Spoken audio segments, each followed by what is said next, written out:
Ruas TV, rutin walaupun sedikit. Bismillahirrahmanirrahim. Assalamualaikum warahmatullahi wabarakatuh. Alhamdulillah, nahmaduhu wa nasta'inuhu wa nastahdi wa natubu ilaihi wa na'udzu bihi min syururi anfusina wa sayyiati a'malina. May yahdihillahu fahuwal muhtad wa may yudlil falan tajida lahu waliyan mursyida.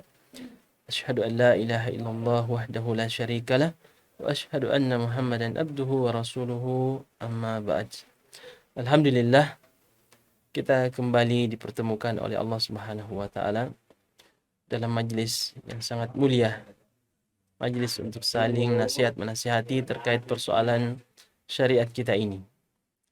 Tentunya ini adalah nikmat yang sangat besar yang Allah karuniakan kepada kita tatkala Allah menjadikan waktu-waktu kita bermanfaat, umur kita berkualitas untuk hal-hal yang kita butuhkan di akhirat kelak, untuk kepentingan akhirat kita, yang mana itu semua hanya bisa kita raih dengan apa yang kita laksanakan di dunia dalam bentuk kebaikan-kebaikan. Pada kesempatan ini, tema kita terkait satu ibadah yang luar biasa, yang sangat penting, tinggi kedudukannya dalam Islam, tidak pantas diremehkan oleh siapapun yang mengaku dirinya sebagai hamba Allah Subhanahu wa taala, yaitu mengerjakan salat. Apa dan bagaimana kedudukan salat itu? Salat ketika ditunaikan dengan baik, apa saja keutamaannya? Ini penting untuk kita bahas bersama. Mudah-mudahan Allah Subhanahu wa taala memberikan kita inayah dan taufiknya untuk mempelajari persoalan penting ini demi kepentingan akhirat kita dan bahkan kepentingan dunia kita. Jadi salat ini juga, subhanallah, bukan hanya untuk kepentingan akhirat ternyata, tapi juga untuk kepentingan hidup kita di dunia. Dan sebentar kita akan jelaskan apa kaitannya dengan kepentingan dunia kita. Pertama yang harus kita pahami, para pemirsa sekalian, adalah kedudukan salat itu dalam syariat kita. Iya. Ini penting untuk kita bahas, sebab ketika kita tidak mengenali sesuatu, bagaimana kedudukannya dalam syariat, maka mungkin kita akan menganggap itu sesuatu yang biasa. Namun tatkala kita memahami bahwa sesuatu itu memiliki kedudukan yang tinggi dalam syariat, tidak pantas untuk diabaikan, bahkan dia adalah suatu amalan yang seharusnya mendapatkan tempat paling luas dalam hati kita, maka insya Allah kita akan memberikan perhatian kita yang besar kepadanya. Salat ini adalah rukun Islam. Ya. Jika dikatakan rukun Islam, berarti jika salat ini tidak dikerjakan, seseorang itu berada di luar garis Islam. Ya. Sebagaimana salat tidak sah ketika tidak terpenuhi rukun-rukunnya. Orang yang salat namun tidak bertakbiratul ihram atau tidak membaca surah Al-Fatihah, maka salatnya itu tidak bernilai sama sekali. Bahkan dianggap tidak salat. Ya. Orang yang mengaku berislam tetapi tidak salat, ini sama juga dengan orang yang tidak berislam. Ya. Karena salat ini adalah rukun keislaman kita. Ya. Dalam sebuah hadis, Nabi kita mengatakan, al-ahdul ladzi bainana wa bainahum as-shalah, faman tarakaha faqad kafar. Perjanjian antara kami dengan mereka, orang-orang musyrik, itu adalah salat. Maka barang siapa yang meninggalkannya, maka dia telah kufur. Ya, coba kita perhatikan bagaimana kisah Nabi kita SAW. Seorang yang telah diampuni dosanya, yang telah lalu dan seandainya ada yang akan beliau kerjakan, sudah diampuni oleh Allah Subhanahu wa taala, sudah dijamin. Tetapi beliau salat sampai-sampai betis beliau bengkak. Sehingga istri beliau Aisyah radhiyallahu taala anha mengatakan, "Ya Rasulullah, bukankah Allah telah mengampuni dosa-dosamu yang telah lalu dan akan terjadi jika terjadi?" Ya. Maka Nabi mengatakan, "Jika demikian, afala akunu abdan syakura, apakah tidak pantas aku menjadi orang yang paling bersyukur?" Ini Nabi kita ya. Beliau menangis dalam salatnya. Ketika berdiri dalam salatnya sangat luar biasa ya. kita mungkin tidak sanggup menjadi makmum bagi Nabi. Nabi pernah suatu malam berdiri dalam salatnya, satu kali berdiri dalam satu rakaat menyelesaikan beberapa surah. Surah Al-Baqarah, ya, kemudian surah An-Nisa, surah Ali Imran, itu satu kali berdiri, satu rakaat. Nah, andaikan itu ya, dilakukan oleh seseorang imam saat ini, mungkin tidak akan ada yang tinggal dalam masjid. Apalagi sudah dekat masuk misalnya bulan Ramadan ya, maka mungkin kita tidak akan sanggup ya untuk salat bersamanya. Itu Nabi kita. Ya. Dan ini pula yang diwariskan oleh para sahabat Nabi. Ya, radhiyallahu taala anhum. Kita ambil contoh Umar ibn Khattab radhiyallahu taala anhu. Tatkala beliau di akhir-akhir hayatnya keluar untuk salat subuh, lalu memimpin salat berjamaah bersama para sahabat. Baru beberapa saat membaca bacaan beliau, tiba-tiba beliau berhenti. Ya. Sebagian sahabat yang berada pada shaf bagian belakang mengucapkan subhanallah, bertasbih. Ya. Mereka menyangka bahwa Umar melakukan kesalahan dalam salat. Ternyata beliau ditikam oleh seseorang majusi, ya, penyembah api. Ya. Dan beberapa sahabat yang berada di shaf belakang juga ditikam oleh orang itu dan meninggal. Ketika itu beliau pingsan beberapa lama, sehingga ketika para sahabat melihat bahwa Umar bin Khattab sudah terlalu lama pingsan dan sudah berbagai upaya dilakukan untuk membangunkan beliau namun tidak berhasil, seseorang pun mengatakan, bangunkanlah dia untuk salat, dia sudah lama tidak salat. Maka kalimat ini diucapkan di telinga beliau, as-salah, as-salah ya Amirul Mukminin, salat, salat wahai Amirul Mukminin. Tiba-tiba beliau terbangun, subhanallah. Ya. Sudah berbagai kalimat diucapkan untuk membangunkan beliau, menyadarkan beliau dari pingsannya, tidak berhasil. Namun kata salat ini mampu membangunkan beliau. Ini memberikan kita isyarat betapa besar makna salat, ya, kedudukan salat dalam hati beliau, sehingga mampu menyadarkan beliau. Subhanallah. Dan tahukah Anda jamaah sekalian, kalimat yang pertama kali beliau ucapkan? Biasanya kita kalau sakit, ya, andai kan kita pingsan dan sadar, mungkin kita akan mengatakan, saya berada di mana? Di mana keluargaku? Ya, mana istri dan anak-anakku? Mana suamiku? Ya. Tetapi yang beliau ucapkan adalah asallan nas. Apakah orang-orang sudah selesai salat? Subhanallah. Lalu salah seorang sahabat mengatakan, "Na'am, benar wahai Amirul Mukminin."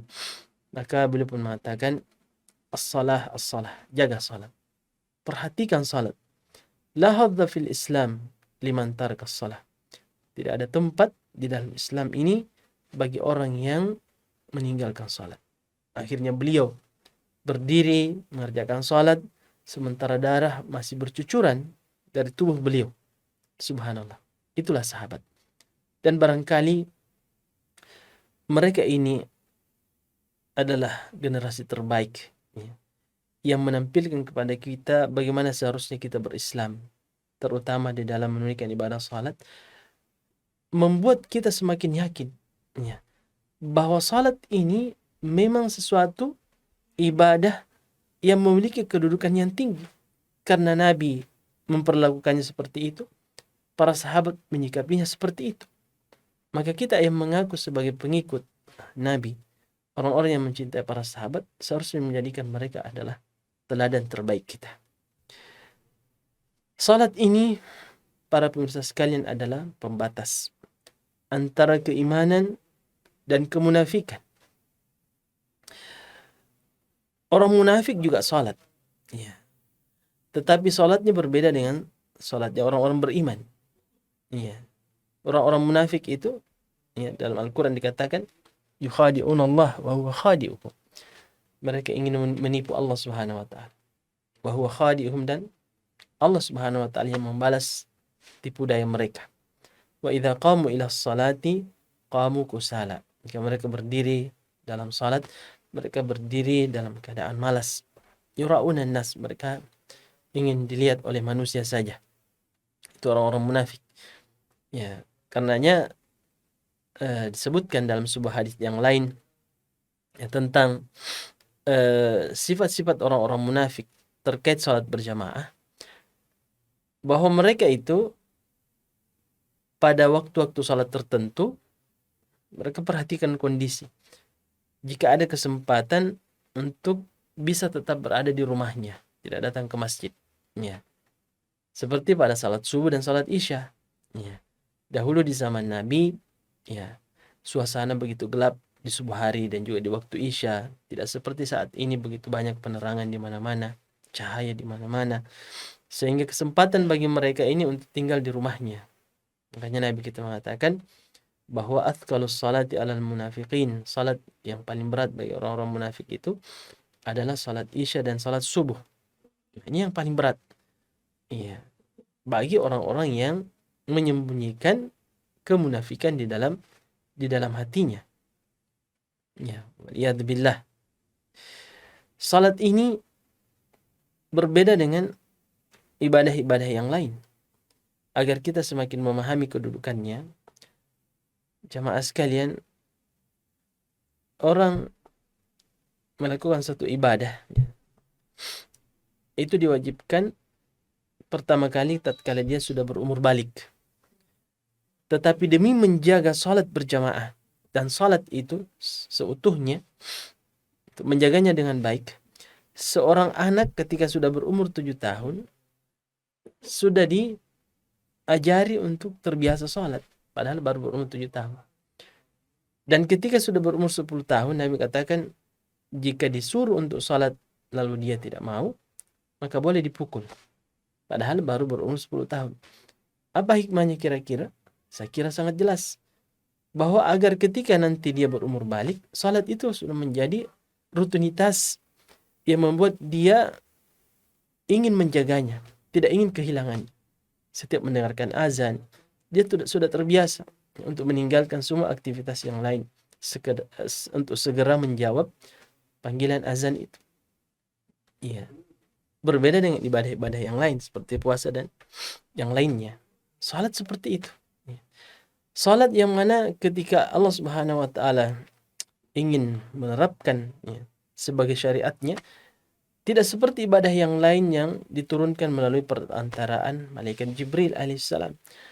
Ya, tetapi Allah Subhanahu wa taala melalui peristiwa Mi'raj, ya, Nabi kita langsung menuju ke atas langit untuk menerima perintah salat itu. Saya kira ini cukup ya, memberikan kita gambaran bagaimana kedudukan daripada salat itu. Nah, sekarang bagaimana keutamaannya? Ketika seseorang sudah menjiwai salat, sudah memahami kedudukannya, lalu dia berusaha untuk mengerjakannya, maka Allah Subhanahu wa taala memberikan kepadanya hadiah yang luar biasa.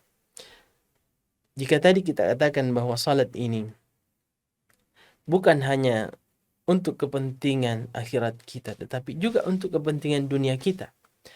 Sebab ternyata salat ini menjadi wasilah untuk meraih solusi dari segala persoalan. Persoalan apapun itu. Ya.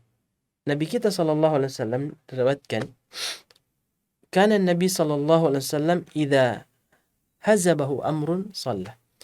Setiap kali ada persoalan yang beliau hadapi, beliau segera mengerjakan salat, bermunajat kepada Allah Subhanahu wa taala. Ya, dan inilah satu realisasi dari apa yang Allah Subhanahu wa taala telah sampaikan dalam Al-Qur'an. Wasta'inu bis-sabri was-shalah. Wasta'inu, mintalah pertolongan dengan bersabar dan salat. Wa innaha lakabiratun illa 'alal khashi'in, dan sungguhnya itu berat, besar, kecuali terhadap orang-orang yang khusyuk.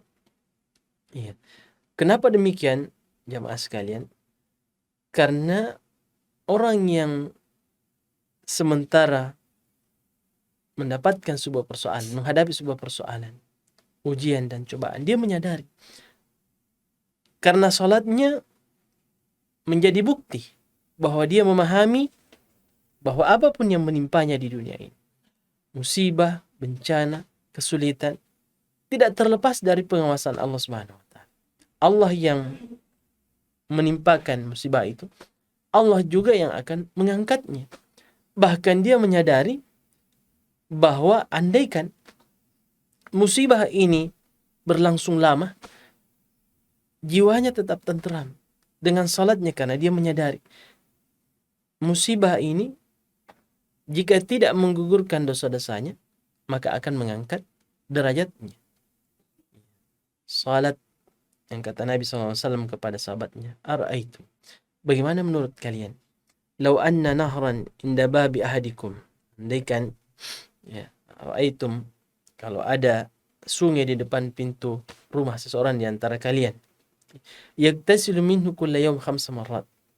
Dia mandi darinya setiap hari 5 kali. Nabi mengatakan, hal yabqa min darnihi syai'? Apakah akan tersisa dari dakinya? Qalu la yabqa min darnihi syai'. Para sahabat mengatakan tidak akan tersisa ya Rasulullah. Maka dia mengatakan, fadzalika mathalus salawatil khams yamhullahu bihinna al khataya. Itulah perumpamaan salat 5 waktu yang dengannya Allah Subhanahu wa taala menggugurkan dosa-dosa itu. Kalau seseorang menjaga ibadah salatnya yang 5 kali sehari semalam ini, antara ba'da subuh ke waktu zuhur, mungkin dia melakukan satu kesalahan, maka salat zuhurnya bisa menjadi penggugur dosa itu. Andaikan dia terjatuh dalam kesalahan pada saatnya setelah salat zuhur atau antara zuhur dan asar, maka salat asarnya itu bisa menggugurkan dosa-dosanya. Begitu seterusnya. Dan ketika dia betul-betul menjiwai salatnya, ya, bukan hanya dosa-dosanya yang gugur, tetapi jiwanya kembali menjadi bersih, ya, menjadi damai dan tenteram. Dan bukankah ini akan melahirkan kebahagiaan? Ya. Kita sampaikan tadi bahwa jiwa itu hanya akan bahagia ketika dekat kepada Allah Subhanahu wa taala. Dan kedekatan seseorang kepada Allah itu bisa dia rasakan dalam salat, terutama ketika dia sujud. Ya. Orang yang sujud, ya, di dalam hadis Nabi SAW, inilah wasilah yang paling utama untuk meraih satu keutamaan, yaitu surga Allah Subhanahu wa taala dan membersamai nabinya di dalam surga. Tentunya di surga Firdaus. Coba kita perhatikan kecerdasan seseorang sahabatnya yang selalu berkhidmat kepada Nabi, membawakan air wuduknya. Nabi mengatakan, sal, mintalah. Ya.